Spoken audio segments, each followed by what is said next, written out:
Hallelujah. Pray. Praise the God. Hallelujah. Hallelujahs. Amen. Hallelujahs. Amen. Hallelujahs. Jawayama. O kwesịrị inye ya ekele jana ya mmụọ. Jayama. O kwesịrị inye ya ekele jayama. O kwesịrị inye ya ekele jayama. Amen. N'ike na ọbara nke dọrọ n'ime osimiri uhie o Jizọs. Ọ bụ n'ike nke dọrọ n'ime ọbara nwa atụrụ. Nwa atụrụ ahụ dịkwa ụmụ nwa atụrụ na ndị mmadụ na-eji akwaga ajakwa ụzọ ha. Ihe a kpọrọ nwa atụrụ Kalvarị. N'ike ya ka anyị ga-ekpe ekpere a n'aha Jizọs. Nna, ọgwụgwụ wee kwụsị ọgwụ. Naanị gị wụlụ elu oyi ụmụ ogbenye. Agụ uwe ofe olugbo ma ofe dị ụmụ ogbenye na-eji arịra nwaanyị. Nke ọ bụla anyị pụtara ote agaraghị m anyị chetaghị ote maka Chukwu obi elu anyị. Nna, ọ bụghị ụkpara ya okunu ọkwa nọ na mgbanwe mụba ga ete ọma aka sị m kwọwa ụgbọ dịka Pita na Simon chiri kwụ ụgbọ n'ime osimiri ụgbọ ọwụ ụgbọwa ka m nọ n'elu na-akwụkwanụ and aga m akwagakwanụ ụgbọwa hụ isi ụgbọ m ọwụrụ ekwenụ ntị nna oh I know nna ọ dị onye ọbụla na-emegbu nwa ogbenye fopụ ya onye ka m ga-efuru ji akwụ fowe nna m iwe onye ofufo onye ọbụla awụ ọganihu mmanụ ibi ya si ya nwere ụlọ na-adịghị ụlọ mkpọkụrụ ụlọ na-esi mmiri na ndị bi n'ime ya na-adị ezu ike mgbe ọbụla ihe ọ na-awụ ụgwọ ụlọ nna m were ọnwụ kwụọ ya ụgwọ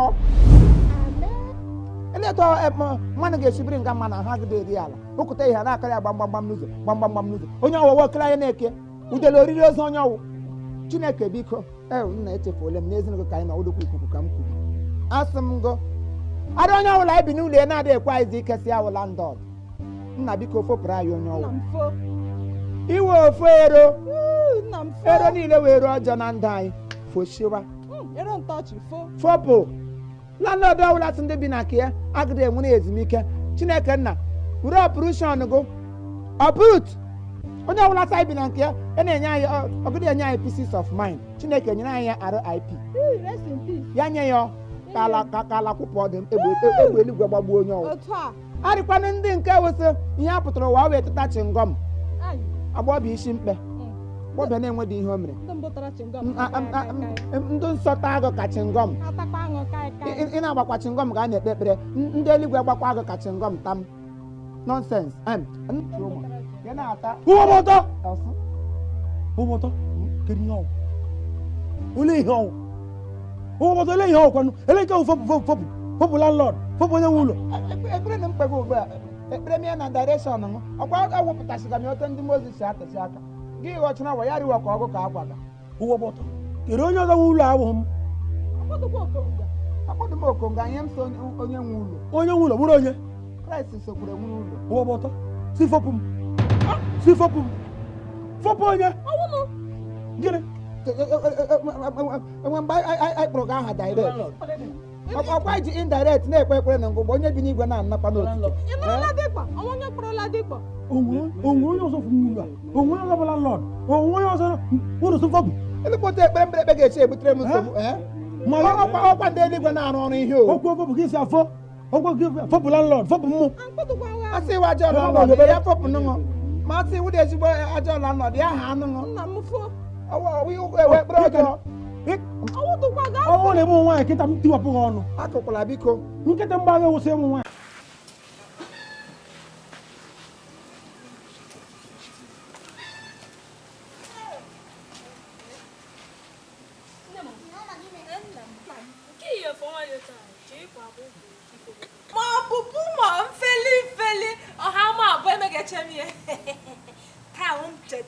ọmụmụ nne gị onye m chigwe ka nna gị baka nna gị ọnụ ụwa ya elu anyị gị isi na memis place gakwana mereta ihe ọmịmị nke chiletakwana ihe ndị na-ata ata ndị na-elu elu mwelalie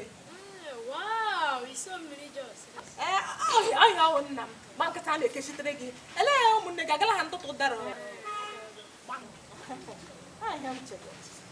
I am a do. It's a. I want to be. Hey, hello, my dear. Batan. Give to no near land. No, you know, ma. You know, and days. On the end and on the book. What does it? Anyako. Ngwabia nya wo ta wo bonde ko. Ngwabia Abraham. Atapala. Buhalo no. Eso? Buhalo no. Wara na amam kai. What would go some more? Na ta we sha na me ncheta omomo. Ya wo bonde ngo. Mbi ga to gift na ri be ngo kenyi enwu yempo. Butere ngo. Nga ba na ri ya wo ma shi be na eje egwu. Horo ke gani aha. Yikwa nu de kolo we ni. Bu la logi nga. Because we are not going to get me.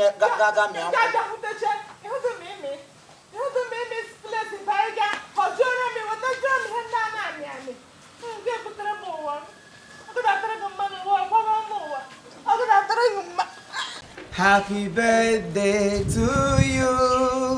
Happy birthday to you. Happy birthday, happy birthday. Happy birthday to you. Happy birthday to you. Happy birthday to you. Happy birthday, happy birthday. Happy birthday to you. How old are you now? How old are you now? How old are you now? How old are you now? How old are you now? How old are you now? How old are you now? How old are you now? Hip hip hip! Hooray! Hip hip hip! Hooray! Yes, my name is Longinus Anokute, aka Chief Imo. I and my group, Chief Imo Comedy, we are here to say a happy birthday to you. We wish you long life and prosperity. We wish you a good future. You have a very good dream for us, and we say may the Almighty God grant all your heart desires in Jesus' name. Amen. We thank you again for what you are doing in Imo State. We thank you for what you are doing in the life of the youths of Imo State. We thank you for what you will still do more, because we know the future has a lot to offer to us. Thank you very much. Thank you very much. Happy birthday to you. Happy birthday to you. Happy birthday, happy birthday. Happy birthday to you. Happy birthday to you. Happy birthday to you. Happy birthday, happy birthday. Happy birthday to you. Hip hip hip hip.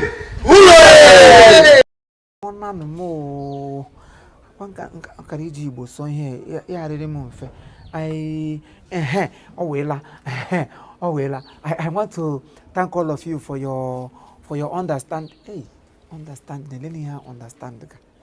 I want to thank you for your incumbent acrimony to our productions. We thank you for watching all our productions. Thank you for believing in us. Thank you for making us feel very important, because without you there will be no us. I and Sister Mangi, we put hands together to say thank you very much, and we promise to always make you happy. We promise to always knock at your door with something that will interest you. And again, I want to also tell you that if you want to watch more of our programs, you can get it, or you can just type Chief Imo's Comedy on YouTube. Ganime YouTube, type Chief Imo's Comedy. You get all of our work. And I want to also tell you that every Friday, we'll make sure we update something that will interest you. Thank you, and keep watching us. As you keep watching us, we'll keep also making you proud. We'll keep making you happy. We'll keep making you feel at home. Thank you very much, and God bless you. Bye-bye.